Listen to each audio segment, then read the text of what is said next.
a Rodrigo Iván Cortés, presidente del Frente Nacional por la Familia. Tiene una participación especial y nosotros vamos a escucharlo con atención. Gracias.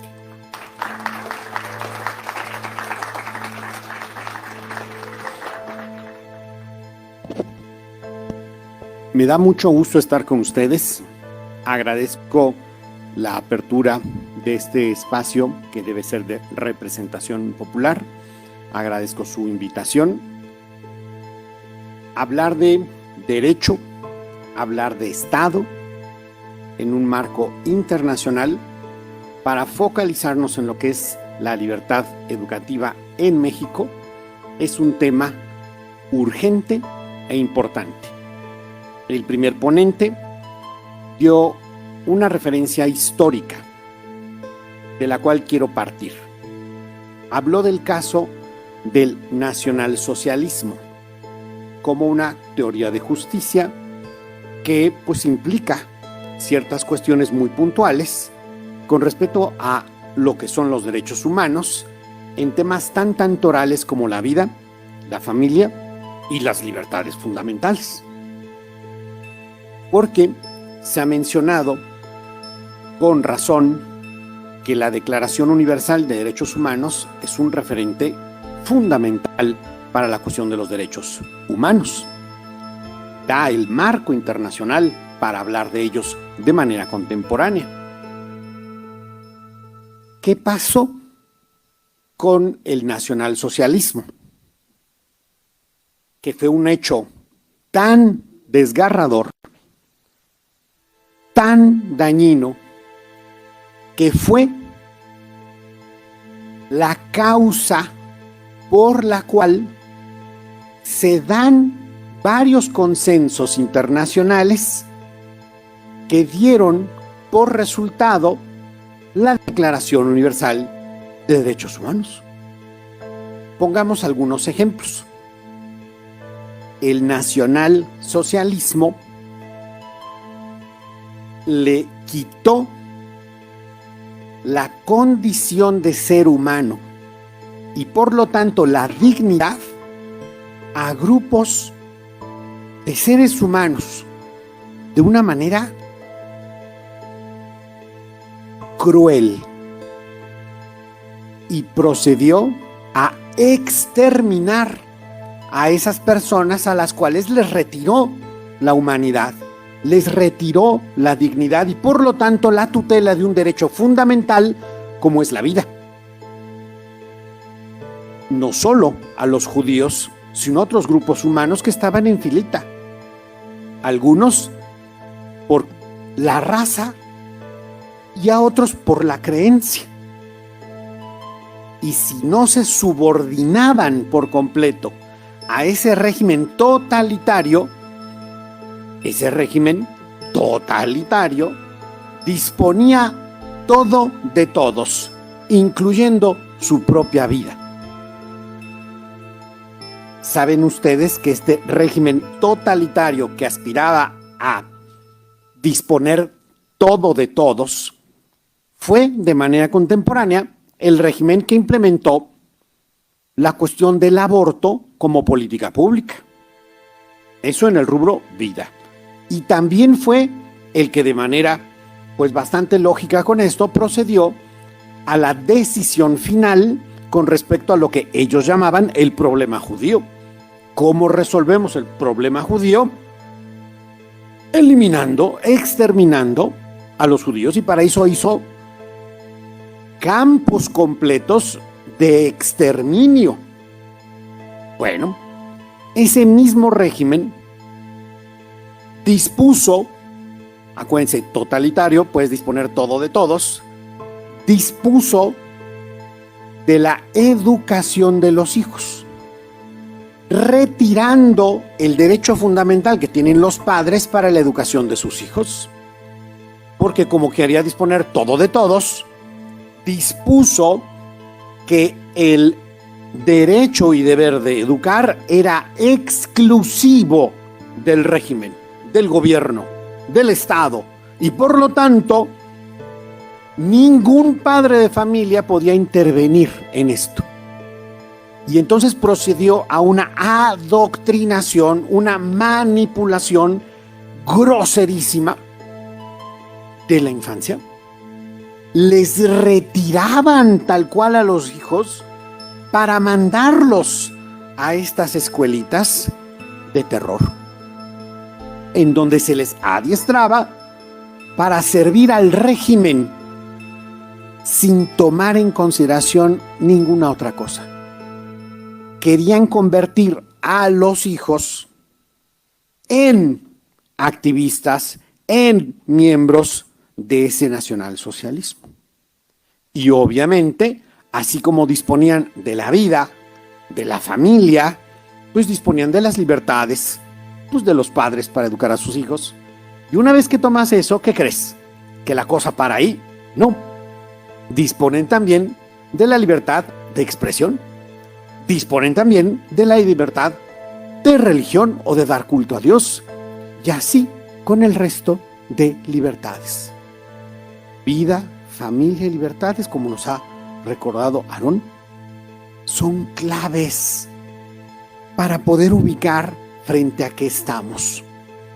Bueno, la razón de ser de esa declaración, y esto está en un libro maravilloso de Mary Ann Glendon, una gran profesora, una gran abogada, una gran catedrática de Harvard que tuve el gusto de conocer y de tratar.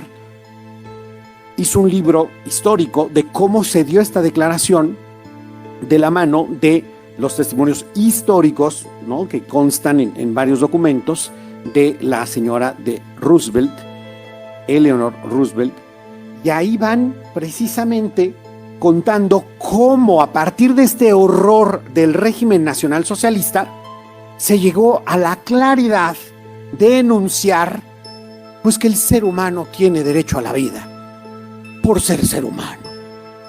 Nadie se lo puede quitar así a contentillo.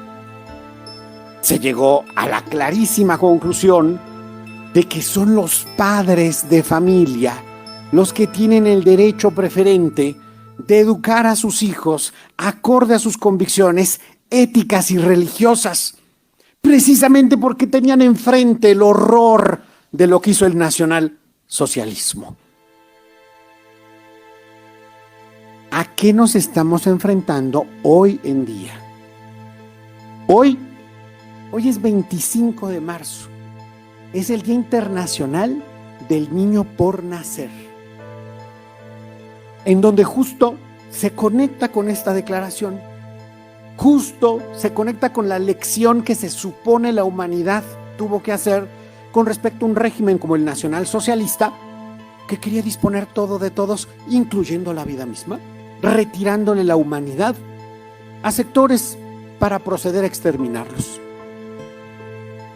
¿Cómo estamos hoy en México? Vemos con horror que se dan campos de exterminio, campos de adiestramiento, en donde se les retira la humanidad para hacer de ellos lo que se les dé la gana. Es un acto totalitario. Pero hoy, justo antes de que procediera a hablar, me llega la noticia de que el estado de Zacatecas, sin previo aviso, de sopetón y con prisas, ha decidido quitarle la condición de ser humano a los niños por nacer en el estado de Zacatecas. Procede a quitarle, entre muy comillas legalmente, la humanidad a los seres más indefensos e inocentes, precisamente en el Día Internacional del Niño por Nacer.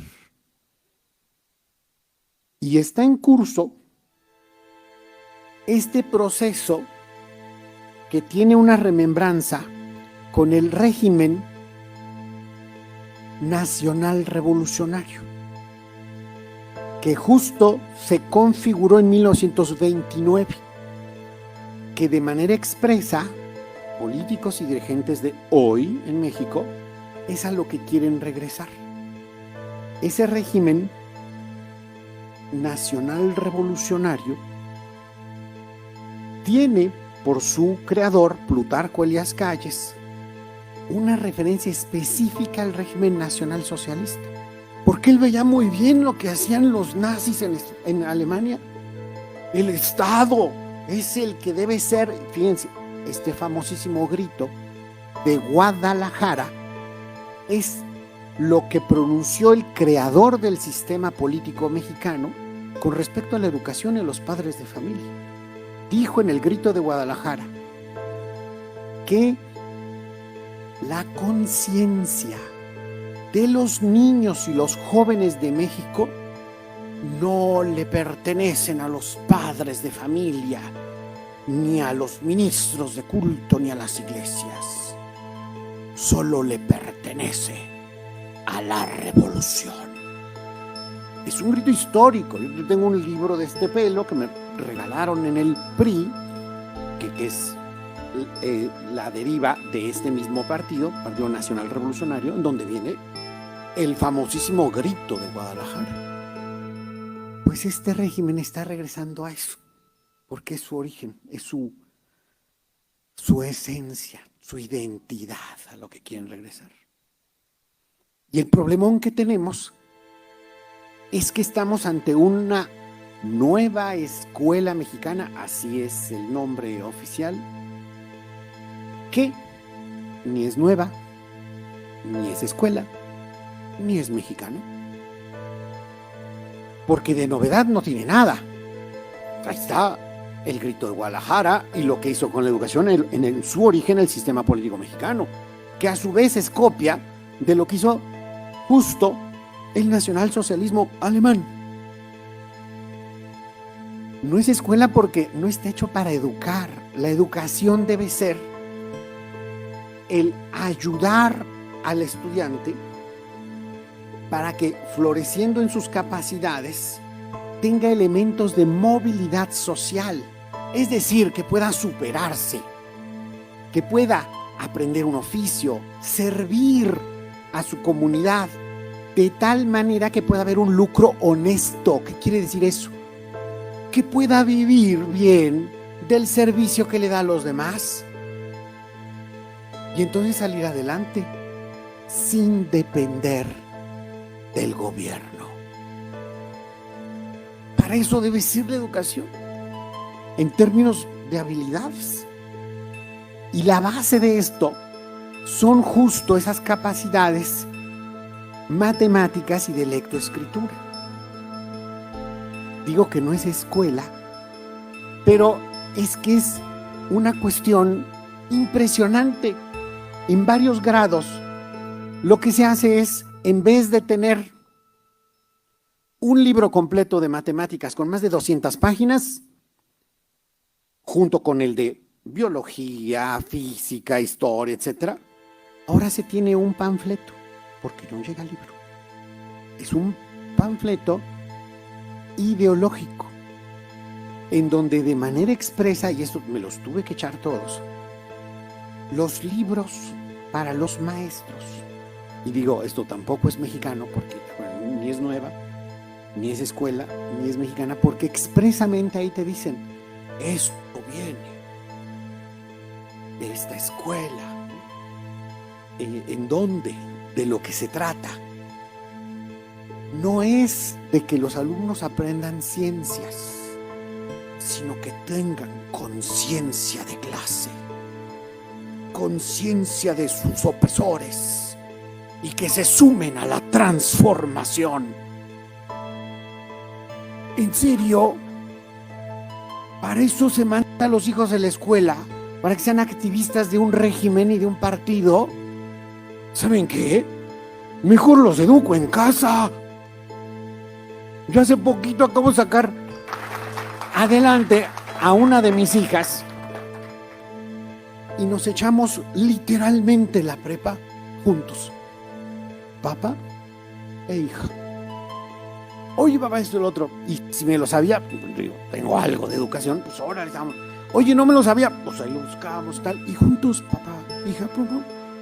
Y ahora, pues, la evaluación de salió re bien la chamaca, contenta. con el papá ahí echándole la mano. Es impresionante ver con perspectiva histórica, internacional, el caso mexicano. No es un caso de progreso educativo, es una clara regresión y que está enfatizando un régimen que no es Estado, no es de derecho, no es democrático. Soy filósofo, y cuando uno quiere estudiar bien filosofía tiene que estudiar los clásicos, que por cierto son eliminados en toda esta nueva escuela, ¿no? Porque ahora nos importan a los comunistas, porque lo dijo de manera muy amable el primer ponente, son comunitarios. No son comunitarios, esa es otra corriente. Son comunistas, hay que decirlo con todas sus letras. Y lo que te recomiendan ahí estudiar es a Marx, a Lenin, a Lukács, a Marcuse, a Freire. Dios santo, esto no es un progreso educativo, es una regresión, que son propias de estados totalitarios. ¿Quién me dice que la Unión Soviética era destacadísima en la educación popular? Cuba. Es una vergüenza lo que tienen en educación. La ventaja de estudiar los clásicos es que te aportan cuestiones que tocan fibras y esencias humanas, sociales y políticas. Y les dejo algo para su reflexión. Aristóteles, siglo IV antes de Cristo, dedica un capítulo a la tiranía. Y ahí, entre una de las cosas que se pregunta es, ¿qué suelen hacer los tiranos para conservar el poder? Respuesta, porque acuérdense, la política son las notas para dar clase, no es que hiciera un libro, no, son sus notas para dar clase. Respuesta, intensificar la tiranía. ¿Cómo se intensifica una tiranía? 3 cosas muy puntuales. Y con esto termino. Para intensificar una tiranía, se debe, en primer lugar, tomar control de la educación. Para que la población sepa poco y lo poco que sepan sea lo que le conviene al régimen. Segundo, empobrecer a la población para que dependan de tus dádivas y no puedan hacer otra cosa. Y tercero, polarizar a la población, enfrentarla para que no haya una amistad cívica, para que no haya confianza entre la población, porque si ellos tienen confianza entre ellos mismos, pueden tener la confianza para cambiar el régimen. En resumen, y para ponerlo en palabras muy sencillas, un tirano lo que hace para intensificar su tiranía es embrutecer a la población. Segundo, empobrecer a la población. Tercero, encanallar a la población. No nos dejemos. Y me sumo a lo que dijo Aarón. Hay que ponerse de pie para defender lo más fundamental que tenemos, que son nuestras familias, y que como padres de familia son nuestros hijos. Un régimen no puede ser el papá de nuestros hijos. No claudiquemos, ejerzamos de padres y de madres. Que nadie diga de nuestros hijos que no tienen madre o que no tienen padre, porque aquí hay padres y madres y mucho. Muchas gracias.